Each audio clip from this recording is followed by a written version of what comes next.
திரு மணி, அதுக்கு முன்னாடி நம்ம மதிவானுக்கு ஒரு தகவல், தமிழக சட்டமன்ற டிஜிபி மாற்றப்பட்டிருக்கிறார். இப்போ தான் நீங்கள் கேட்டீங்க, மாற்றப்பட்டிருக்கிறார் சற்று முன்னர். நல்ல செய்தி. ஆமாம், நல்ல செய்தி. சந்தீப் ராய் நியமித்திருக்கார். திரு மணி, இந்த விவகாரம் எப்படி பார்க்குறீங்க? இல்லை, என்னென்னா நீங்கள் கேட்ட கேள்விகளை தாண்டி இங்கே வந்து இந்த விஜய், திமுக, பாஜக, இந்த கேரக்டர்ஸை பற்றி, கேஸ் சிலிண்டர் கேரக்டர்ஸை பற்றி தேர்தல் ஆணையம் நிறைய விவாதங்கள் ரெண்டு பேருமே சொல்லியிருக்காங்க. அதனால் அதில் சம்மந்தப்பட்டதும் பேச வேண்டியிருக்கு. கண்டிப்பாக. என்ன பிரச்சனைனா, 2 தொகுதி நிற்கிறாருங்கிறதெல்லாம் வந்து ஒரு விஷயமே கிடையாது. ஏதாவது விஷயம் இல்லாமல் அதை எடுத்துக்கிட்டு விவாதிக்கக்கூடாது. பிரச்சனை ஒரு அரசியல் கட்சி தலைவராக வர்றவர் வந்து எல்லா இடமும் போக முடியலை, குறுகிய நாட்களுக்குள்ளே போகவும் முடியாது, அவரே சொன்ன மாதிரி. அதனால் சென்னையில் நிற்பது என்றால் அந்த பிரபலம் என்பதை ஒட்டி தாக்கம் இருக்கும். ஒரு 10 சட்டமன்ற தொகுதியில் வந்து போகும் பொழுது, திருச்சியில் நிற்பது என்றால் மத்திய தமிழ்நாட்டில் ஒரு தாக்கம் இருக்கும். அதை வந்து அரசியல் பரப்புரைக்காகவும் பயன்படுத்துகிறாரு. சொன்ன மாதிரி அது வந்து செலவு தான், 2லையும் வெற்றி பெற போகிறாரு. அதுதான் நடக்க போகுதுன்னு வைங்க. அது 2 பக்கத்துலேருந்து செய்தி அப்படி தான் வந்துட்டுருக்கு. திமுக பக்கத்துலேருந்து அது வேறு விஷயம். திமுக பக்கத்திலிருந்து திமுக பக்கத்துலேருந்து மணி சார் உறுதிப்படுத்தார். செய்தி வந்து திமுக காரங்க தான் அரசியல் ரீதியாக பேசுவாங்க, அண்ணாதிமுகலாம் பேச முடியாது. விஜய்காரங்களுக்கு பாவம் தெரியாது, இனிமேல் தானே அரசியல் தெரியும், அது பிரச்சனை இல்லை. அதே சமயம் இங்கே வந்து விஜய் இன்னைக்கு வந்து மனு போடுவதற்கு போனதை வச்சு நல்ல கூட்டம் வந்துச்சு. அது இதுன்னு இங்கே ஒரு மனு போடுதல் நடந்துச்சு சேப்பாக்கில். என்ன, எனக்கு வாயில் சின்னவர் தான் வருது, நாங்கள் அப்படியே தான் சொல்லி பழக்கம். அஃபிஷியலாக துணை முதல்வர். அப்போ அவர் மனு போட வந்த பொழுதும் அந்த 100 மீட்டருக்கு உள்ளேயும் இஷ்டத்துக்கு வர்றாங்க, எந்த ஒரு கட்டுப்பாடும் இல்லாமல், அதை யாரும் காவல்துறையும் தடுக்கலை என்று சொல்லி நிறைய ஊடகவியலாளர்கள் பேசிகிட்டு இருந்தாங்க. ப்ரெஸ் கிளப்பில் இருந்தேன், அப்போ வந்து சொல்லிட்டு இருந்தாங்க. அப்போ இதெல்லாம் வந்து கவனித்திற்கு வராது. அதே போல் விஜய் வந்து மனு போடும் பொழுது இவ்வளவு சொத்து இருக்குதுன்னு சொன்னார், 100கணக்கான கோடி இருக்குது, அதை விவாதிக்காங்க எல்லாத்துலேயும், சமூக வலைத்தளம்லாம்.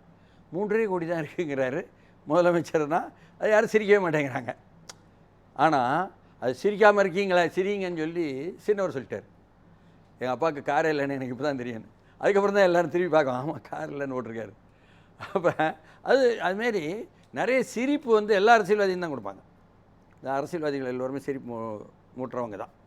அடுத்து பார்த்திங்கன்னா இந்த சிலிண்டர் விவகாரம் பேசுகிறோம் இவ்வளோ தூரம் ரொம்ப சீரியஸாக. மேலே உள்ளவனுக்கு தான் கவலை இல்லைன்னு சொல்லிவிட்டு பிஜேபியை மிக கடுமையான தாக்குதல் அது விஜய் சொல்லியிருந்தா. கீழே உள்ளவங்கன்னு சொல்கிறாரு. நான் கேட்பது என்னென்னா, இங்கே உள்ள அரசியல்வாதிகள், மோடியாக இருக்கட்டும், ஸ்டாலினாக இருக்கட்டும், யாரும் அரசியல்வாதிகள் எல்லோரும் ஆளலையே இந்தியாவை. எல்லோருமே யதார்த்தமாக என்ன ஒத்துக்கிடுறான், அம்பானி, அதானி, டாட்டா இவர்கள் தான் ஆளுகிறார்கள் அப்படின்னு எல்லோருமே ஒத்துக்கிடுறாங்க. இடதுசாரிகள் சொல்ல வேண்டியதை அவங்க சொல்ல மறந்துட்டாங்க, இப்போ மாற்றிட்டாங்க, வேணாம் அப்படின்னு ரப்பர் அழிச்சிட்டாங்க. ஆனால் எல்லோருமே பப்ளிக் சொல்கிறாங்க. குறைஞ்சபட்சம் இந்த கேஸ் சிலிண்டர் விவகாரம் ஆனாலும் சரி, கச்சா எண்ணெய் இறக்குமதி ஆனாலும் சரி, ரஷ்யாவுடன் முழுக்க செய்தது அம்பானி. சரி, இப்போ இந்த பக்கம் வருது மேற்கு நாடுகள்கிட்டருந்துன்னு சொன்னால், அமெரிக்கா வெனிசுலாவை பிடிச்சி வச்சுக்கிட்டு அங்கேருந்து தான் எண்ணெயவே எடுத்து கொடுக்கான். அப்படி இருக்கும்பொழுது வெனிசுலா கூட ஒப்பந்தமே அமெரிக்காவுடன் போடுவதும், அதே சமயம் என்ன ட்ரம்ப்பினுடைய பதவியேற்பிலேயே முதல்ல வந்து வரிசையில் உட்கார்ந்ததும் நம்ம அம்பானி. அப்போ அம்பானிட்டெல்லாம் கேட்கணும், என்ன மோடி கையில் இருக்கே, அம்பானி சொன்னதா அதானி சொன்னதா ஒழுங்கா? ஆமாம், நான் போர்ட்டெல்லாம் கட்டிக்கிட்டு இருக்கேன், இஸ்ரேலில் ஒன்று இருக்குது, அதேமாரி வந்து யுனைடெட் அரபு எமிரேட்ஸ்லையும் இருக்குது, அதனால் நீங்கள் அந்த பக்கம் ஆதரிக்கணும்னு சொன்னோன்னே ஃபாரின் பாலிசி ஒன்று இருக்குது இந்தியாவுக்குன்னு மறந்து போய் மோடி அந்த பக்கம் போயிட்டாருன்னு வைங்க. அம்பானி அதானி சொல்கிறது தானே, இங்கே வந்து தீர்மானிப்பது இந்த கார்பரேட்டுகள் தான். அப்போ அதில் சாதிக்கும்போது என்ன பார்க்கணும், மோடிக்கு வேண்டியவர் அம்பானி இப்போ அப்படின்னு எல்லோரும் பேசியாச்சு. ஆனால் அம்பானி வீட்டு கல்யாணத்துக்கு யாரெல்லாம் போனால், ராகுல் காந்தி போனார். அது மட்டும் இல்லை, நம்ம ஊரில் வந்து நம்ம ஊர் முதலமைச்சர்கிட்ட என்ன கொண்டு வந்து அம்பானி அவர் மகள் திருமணத்துக்கே அழைப்புதழ் வச்சதே எல்லாத்துலேயும் வந்துச்சு ஊடகங்களில். அதற்கப்புறம் இவரும் போனார். அப்போ போனதே அப்படி பார்த்தா திருவேணி எர்த்து மூவர்சன் எடப்பாடி சொந்தக்காரருடைய என்ன ஃப்ளைட்டில் தான் போனாங்கன்னு வைங்க, அது வேறு விஷயம். ஆனாலும் அப்போ அம்பானிக்கு தான் நேரடியாக தொடர்பு இருக்க, நேரடியாக தொடர்பு பண்ணி ஐயா எங்களுக்கு கொஞ்சம் சிலிண்டர்ஸ் அனுப்பிடுங்க என்று. ஏன்னா இங்கே அப்படி கேட்கும் பொழுது பாஜகவில் ஒரு தலைவர் இருக்கார் தமிழ்நாட்டில், அவர் கேஸ் எல்லாம் வச்சுருக்கேன் சிலிண்டர்னு சொன்னாரா, அவரை போய் கேளுங்க அப்படின்னு சொல்லிட்டு இருப்பாங்க. விளையாட்டா. அது மாதிரி அதுதான் வந்து பொறுப்பு என்பதாக பார்க்க வேண்டியிருக்கு. இப்போ கார்ப்பரேட் ஒட்டியே நாம் சிந்திக்க வேண்டியிருக்கு. இவங்களுக்குள்ள அரசியல்லாம் கிடையாது. ஆனாலும் அந்த இவர் சினிமா வெளியே வருவதற்கும் பாஜக திமுக கள்ள கூட்டு அப்படின்னு சொன்னார். 2 பேரும் அதிகாரத்தில் உள்ளவங்க. நல்ல கூட்டு தானே அது, கள்ள கூட்டுன்னு அது சொல்வது என்பது எனக்கு புரியல. ஆனால் தேர்தல் ஆணையத்தை பற்றி சொல்லும் பொழுது என்ன ஒரு விஷயம் சொன்னார். என்னென்னா, குமரகுருபரன் ஐஏஎஸ் வந்து இங்கே மாநகராட்சி ஆணையர், அதனால அவர் தான் தேர்தல் அதிகாரி. அவருடைய வரலாறு என்பது வந்து நல்ல வரலாறு. தூய்மை பணி போராட்டம் நடந்துச்சு, தூய்மை பணியாளர் போராட்டம். ராம்கி என்னுடைய ஆட்களா நீங்கள், தமிழ்நாட்டை ஆள்வது ராம்கியா அப்படின்லாம் வந்து எதிர்த்து கேட்டாங்க. நல்லா கரெக்டாக கேட்டாங்க. அதேமாரி செயல்பாபுவும் அதில் உறுதியாக இருந்தார். செயல்பாபு தான் சொல்லணும், முதலமைச்சர் சொல்லி பேர் கொடுத்துருக்காருன்னா ஒவ்வொன்றுக்கும் பேர் கொடுக்குறாரு, அந்த பேர் தான் நம்ம யூஸ் பண்ணணும். அதுதான் அப்படி பார்க்கும் சேகர்பாபு செயல்பாபு தான் சொல்லணும்.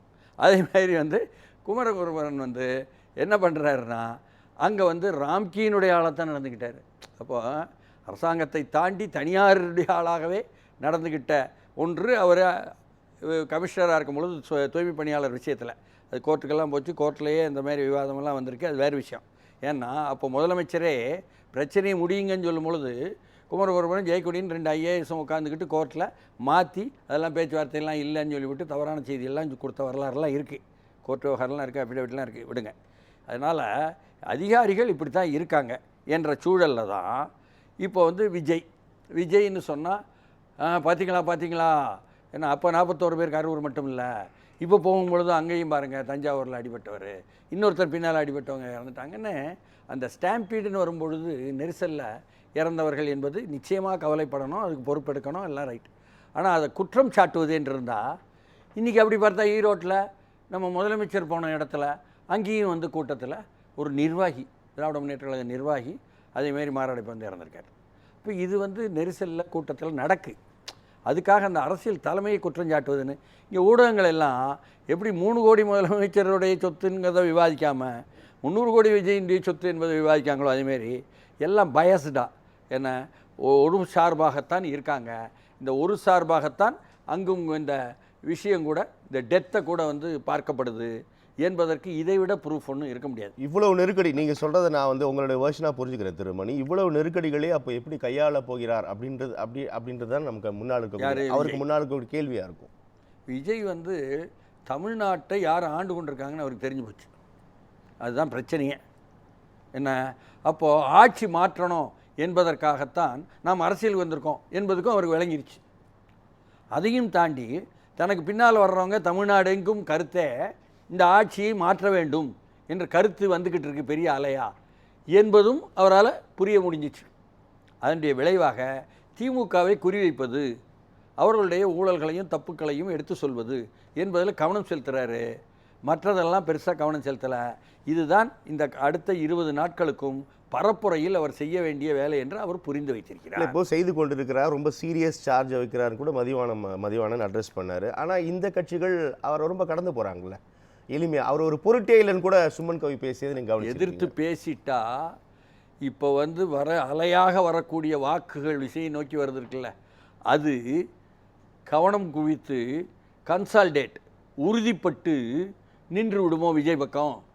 கண்டுக்காமல் விட்டுட்டா அது தானாகவே கொஞ்சம் டைல்யூட் ஆகுமா. உணர்ச்சி வசப்பட்டு தானே வர்றாங்க, நிறைய இளைஞர்கள் தானே வர்றாங்க. அதனால் உணர்ச்சி வசப்படுவங்கெல்லாம் அப்படியே நீர்த்து போயிடுவாங்க, கொஞ்சம் கொஞ்சமாக இறங்கிடுவாங்க. நாம் ப்ரொவோக் பண்ணி எதிர்த்தோம்னா அது கூட கொஞ்சம் உறுதிப்பட்டு விடும் என்ற தந்திரம் தவிர வேறு இல்லை. ஏன்னு கேட்டால் உங்களுக்கு வந்து பாஜகவையே சொல்கிறாரு முதலமைச்சர்னு அவர் கூட சொன்னார்.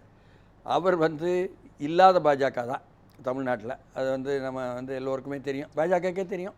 அது ஒன்றும் பெருசாக சீரியஸாக இருக்கும்னு எல்லாம் அவங்க சொல்லிக்கிட்டதில்ல. அவங்களுக்குள்ள யார் என்ன சண்டை, அண்ணாமலை நயினார் இல்லை, நயினாருக்கு அண்ணாமலைக்கும் பிரச்சனை இல்லை, மேலே இருந்து அண்ணாமலை வேண்டான்னாங்க, இல்லை அண்ணாமலை பண்ணுற தொல்லையில் என்ன 8 வார் ரூமில் 4 வார் ரூம் அழிச்சு விட்டோங்கிறாங்க நயினார் சைட்லேருந்து. அப்படிப்பட்டவங்களும் கூட அந்த பரப்புரையில் மறுபடியும் அண்ணாமலை வேணான்னு சொல்லிட்டேன் எனக்கு அப்படின்னு சொல்லிட்டார். இப்படியாக இல்லை அவருக்கு ஏதாவது ஒன்று கொடுங்க, இல்லை வானதி இடத்த கொடுங்க, நான் இந்த இடத்த விட்டு போக மாட்டேன் அப்படின்னு அவர் சொல்ல. சரி முடக்குறிச்சி கொடுங்க, இல்லை அதுவும் இல்லை, ஏன்னா மற்றதெல்லாம் நான் திருப்பி கொடுக்க முடியாது என்று எடப்பாடி சொல்ல. இப்படியாக போயிட்டுருக்கு. அதனால் சீரியஸாக பாஜகவை எடுப்பதோ வந்து இப்போ காங்கிரஸை எதிர்த்து மாபெரும் அளவுக்குன்னு திமுக எதிர்த்து பேசுவதற்காக பேச முடியுமா தமிழ்நாட்டில்? ஏன்னா அல்லது சின்ன கட்சிகள் சிபிஎம் மற்றவங்களை பற்றி பேசிகிட்டு இருக்க முடியுமா ஒவ்வொருத்தரையும்? அப்படி பேச முடியாது. பிரச்சனையே இந்த 20+10 30 விழுக்காடு பட்ஜெட்டில் எடுத்துகிட்டு போகிறாரு அப்படின்னு சொல்வது வந்து சரியான தகவலான்னு எனக்கு தெரியல. எனக்கு கிடைச்ச தகவல் என்னன்னு சொன்னால், ஒரு ஆண்டுக்கு பட்ஜெட்டுக்கு 4.5 லட்சம் கோடி என்பது தமிழ்நாட்டில் 4 ஆண்டாக உள்ள பட்ஜெட்டு. அதில் 25 விழுக்காடு எடுத்துகிட்டு போகிறாரு என்பது தான் வந்து கூட்டணிக்குள்ளிருந்து எனக்கு கிடைச்ச செய்தி, திமுக கூட்டணியிலேருந்து. அதனால் தவறான செய்தியை எடுக்கிறாரோ விஜய் அப்படின்னு சொல்லி போட்டு எனக்கு அதில் ஒரு கேள்வி இருக்குது. எக்ஸாஜரேட் பண்ணிட்டாருன்னு சொல்லுங்க. தவறான செய்தி இல்லை, கரெக்டான செய்தி. மிகைப்படுத்திட்டார் வந்து அதிகமாக சொல்லிட்டார். சுமன் குறிக்கிட்டீங்க. முடிங்க, நீங்கள் முடிங்க. எப்படி இல்லை முடிங்க நீங்கள். நான் சுமன். அப்போ இதையெல்லாம் கண்டுக்காமல் என்ன போய்கிட்டு இருக்குதுன்னு சொன்னால், இன்றைக்கெல்லாம் பார்த்தீங்கன்னு சொன்னால் சென்னை என்பதும் சென்னையை சுற்றி வர இருக்கின்ற திருவள்ளூர், செங்கல்பட்டு, காஞ்சிபுரம் மாவட்டங்களும் சபர்பன் அப்படின்னு சொல்லக்கூடியதும் வந்து திமுகவின் கோட்டை என்பது அறியப்பட்ட செய்தி. ஆண்டு பல 10 இன்னும் சொல்ல போனால் எம்ஜிஆர் காலத்தில் கூட என்ன அப்படிலாம் உண்டது. அந்த இடத்துல இப்போ வந்து ஆம்ஸ்ட்ராங்கினுடைய மரணம் என்பது, அந்த கொலை என்பது பெரிய அளவுக்கு மக்கள் மத்தியில் அந்த நேரத்தில் வீச்சாக இருந்தது. பிறகு இல்லை போல தெரிந்தது. ஆனாலும் அந்த மக்கள் மத்தியில் பொற்கொடி ஆம்ஸ்ட்ராங் திருவிக நகரில் நிறுத்தப்பட்டிருக்கிறார் என்றவுடன் அது பெரிய வீச்சாக மறுபடியும் எழுந்திருக்கிறது என்பதும், குறிப்பாக தலித் மக்கள் மத்தியிலும் சார்புள்ள எம்பிசி என்று அழைக்கப்படுகின்ற வன்னியர் சமூக மக்கள் மத்தியிலும் அனுதாபம். ஏன்னா ஆம்ஸ்ட்ராங்குடைய ரோல் என்னென்னா, தலித்தில் உள்ள இளைஞர்களுக்கு மட்டும் இல்லாமல் எம்பிசியை சேர்ந்த இளைஞர்கள் எல்லோருக்குமே, எளியவங்களுக்கெல்லாம் நிறைய உதவி பண்ணியிருக்கிறார் என்பது பிறகு அவர் மரணத்துக்கு பிறகு தெரியுது. அதனால் பெரிய அளவுக்கு செல்வாக்கு செலுத்துது என்பதும் 17 சட்டமன்ற தொகுதிகளில், எது திருவள்ளூர் மாவட்டம், செங்கல்பட்டு, காஞ்சிபுரம் மாவட்டம், இது சென்னை, வட சென்னை, தென் சென்னை சேர்த்து அந்த செல்வாக்கு இருக்குது என்பதும், பெரிய அளவுக்கு திமுகவுக்கு வர வேண்டிய வாக்குகள் இப்படி திரும்பும் என்பதும், அதற்கான நிரூபணம் வேண்டும்னா வெறும் பாரஞ்சித்து ஆதரவாக அறிக்கை கொடுத்து இறங்குவது மட்டுமல்ல. ஏன்னா பாஜக மதம் வரணும் வருதெல்லாம் சொல்லிக்கிட்டு இருப்பதெல்லாம் தள்ளி வச்சுட்டு எப்படி பார்க்க ஆரம்பிச்சிட்டாங்கன்னா, ரெட்டையிலையில் நிற்கிறாங்க, வெற்றி வாய்ப்பு இருக்குது. அப்போது அங்கேருந்து விசிகாவினுடைய தலைவரே திருமாவளவனே ஏன்னா தைரியமாக நிற்கிறாங்க. அந்த பெண்ணுக்கு வந்து பாராட்டுக்கள், அவருக்கு அப்படி இடம் ஒன்று கொடுத்ததற்கு அதிமுகவை வரவேற்கிறேன்னே சொல்லிட்டார். அப்போது தேர்தல் நெருங்க எப்படிலாம் வருது பாருங்கள் செய்தி. அப்போ இது வந்து சமூக ரீதியான ஒரு யதார்த்தத்தை எதிரொலிக்கக்கூடிய செய்தி. இது பெரிய விஷயம். இது மாதிரி விஷயங்கள் வியாக்க மாட்டேங்கும். அதேமாதிரி இன்றைக்கி பார்த்தீங்கன்னா மீனவர் அமைப்புகள் எல்லாம் சேர்ந்துக்கிட்டு, நான் இன்றைக்கி ஒரு ஊடகவியலாளர் கூட்டத்துக்கு போயிட்டு வரேன். அங்கே எங்களை வந்து ஒரு மீனவரை கூட தமிழ்நாடு எங்கும் திராவிட முன்னேற்ற கழகம் தன்னுடைய வேட்பாளர் பட்டியலில் போடலை. இங்கே கேபி சங்கரையே போடலை திருவொற்றியூரில், அதேமாரி ஒவ்வொரு இடத்துல போடல. ஏன்னா ஜோசப் ஸ்டாலின்னு சொல்லி போட்டு முட்டத்தை சேர்ந்தவர், கன்னியாகுமரி மாவட்டத்துக்காரர், இங்கே தான் கேட்டுட்டு நின்னார். அவர் வந்து திமுகவினுடைய மீனவர் அணியினுடைய பொதுச் செயலாளர். அது மட்டுமல்லாமல் திமுக நடத்தும் அரசாங்கம் நடத்தக்கூடிய மீனவர் நல வாரியத்தினுடைய தலைவர். அவருக்கே கொடுக்கல. இப்படி எங்களுக்கெல்லாம் சுத்தமாக வேட்பாளரே கொடுக்காத திமுகவை நாங்கள் புறக்கணிக்க போகிறோம். இங்கே வந்து கொடுமையாக கரையோரம் முழுக்க அப்படின்னு சொல்லி போட்டு அவங்க அறிவிச்சிருக்காங்க. இதெல்லாம் பெரிய விஷயம். இதெல்லாம் தான் பெரிய விஷயம். அதாவது வாக்காளர்களை பற்றி பேசுகிறோம்னு சொன்னால் இந்த ரெண்டும் வந்து பெரிய அளவுக்கு இருக்குது, நிற்குது. அதெல்லாம் பார்க்க வேண்டியிருக்கு. அப்போ தானாகவே அது எதிர்க்கட்சியை வலுப்படுத்தும் என்பதாகத்தான் போய் சேருது. அதையும் புரிந்து கொள்ளணும் என்ற அளவுக்கு இங்குள்ள யதார்த்தங்கள் இருக்கின்றன.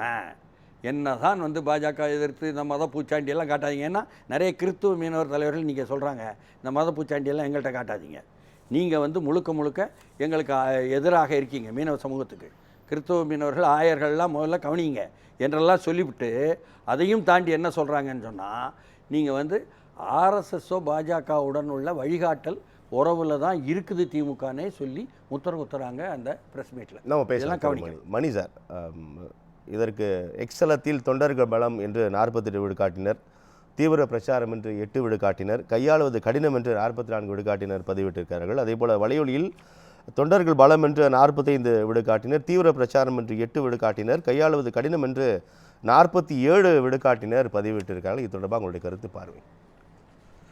எனக்கு புரியலை வந்திருக்கக்கூடிய ரிசல்ட். திமுக அதிமுக எப்படி கையாள போகிறார் விஜய் என்பதற்கு தொண்டர்களோட பலத்தோட கையாள்வார் அப்படின்னு நம்ம அதை புரிஞ்சுக்கலாம்.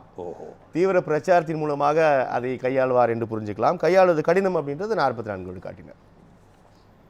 இல்லை, பிரச்சனையே இவர் கையாளுவது என்ன பரப்புரை என்பதில் தொண்டர்கள் பலமோ மற்றதோ இல்லை. அவர் செலிபிரிட்டி. அவர் சொல்வது என்பது பெரிய அளவுக்கு ஒரு முறை சொன்ன 100 முறை சொன்ன மாதிரி என்பதாக போய் சேரும். அதுவும் ஒரு செலிபிரிட்டியிருந்து வந்த ஜார்கன் தான், சொல்லாடல் தான். அதனால பிரச்சனையே கிடையாது. நான் ஏற்கனவே சுட்டி காட்டினேன், தமிழ்நாட்டில் ஆட்சியில் யார் இருக்கான்னு அவருக்கு தெரிஞ்சு போச்சு. அந்த ஆட்சியை மாற்றணும் என்பது தான் தன்னுடைய அரசியல் இலக்கணம் புரிஞ்சு போச்சு. அதனால் அதை குறிப்பிட்டு கிடைக்கிற தரவுகளை எல்லாம் வச்சு அடிக்கிறாரு. அது போய் மக்களை போய் எட்டத்தான் செய்யுது. எல்லோரும் என்ன பேசுகிறாங்கன்னு சொன்னால், மாற்றம் வேணும், வேணாம் இந்த 2 பேரும், இதெல்லாம் பொதுவாக பேசுகிறாங்க. இது அப்படியே உறுதிப்பட்டு விடும், வாக்குகளாகிவிடும். அதனால் அவர் 150 தொகுதியில் வெற்றி பெற்று விடுவார், 120 தொகுதியில் வெற்றி பெற்று விடுவார், அவர் முதலமைச்சர் ஆகிவிடுவார் அப்படின்னு எனக்கு எந்த ஒரு மாயையான கருத்தும் இல்லை. ஆனால் எல்லா இடத்துலையும் கேள்விப்படுவது என்னென்னா, ஆளும் கட்சியினுடைய, ஆட்சி கட்சியினுடைய வாக்காளர்கள், பாரம்பரிய வாக்காளர்களைத்தான் அவர் வெளியே எடுத்து கொண்டு வருகிறார். அப்போ தாவேகாவுக்கு அது போகும் பொழுது என்னாகும் என்பது தான். அப்போ விழுக்காடு தானே குறையும் என்பதாக ஆளுங்கட்சி நிலைமையை கையாளுவது கடினம் அப்படின்னு 2 போர்ட்டலுமே 47, 44 விழுக்காட்டினர் பதிவிட்டிருக்காங்க. கையாளுவது கடினம், இவங்களை கையாளுவது ரொம்ப கடினம் அப்படின்னு அதையும் நம்ம பார்க்குறோம். இல்லை, அதை தாண்டி மக்கள் தீர்மானிக்கிறாங்க. இவங்க எல்லோரையுமே தாண்டி மக்கள் தீர்மானிக்கிறாங்க என்பது தான் என்னுடைய புரிதல். அதனால் அது வேறு மாதிரி போய்கிட்டு இருக்கு. உள்ளபடியே மக்கள் தீர்ப்பு, மகேஷின் தீர்ப்பு இல்லை, அது பொதுவான வார்த்தை. கிராமங்கள்லேயும் சரி, நகரத்தில் எளிய மக்கள் மத்தியிலையும் சரி, வாக்காளர்கள் மத்தியில் வேறு மாதிரி போய்கிட்டு இருக்குது. ஆளுங்கட்சிக்கு எதிர்மைக்காக உள்ள, அதாவது திருப்தி இருந்துச்சு, அதிருப்தி இல்லை இந்த அரசாங்கத்தின் மீது என்று திருவள்ளூர் மாவட்ட கிராமத்தில் உள்ள பெண்களை பற்றி உள்ள ஆய்வு செய்து சொன்ன இளைஞர்கள் இப்போ சொல்கிறாங்க, நிலைமையே மாறி இருக்கு. எல்லாருமே 3வது ஒன்று வந்துருச்சுன்ன உடனே அதை நோக்கி ஈர்க்கப்படுறாங்க, விஜய் விஜய்ங்கிறாங்க. வயது கூடினவங்க தான் பதிலுக்கு ரெட்டலைங்கிறாங்க என்பதாகவும் சொல்கிறாங்க. நல்லது, உங்களுடைய பார்வை இதுதான்.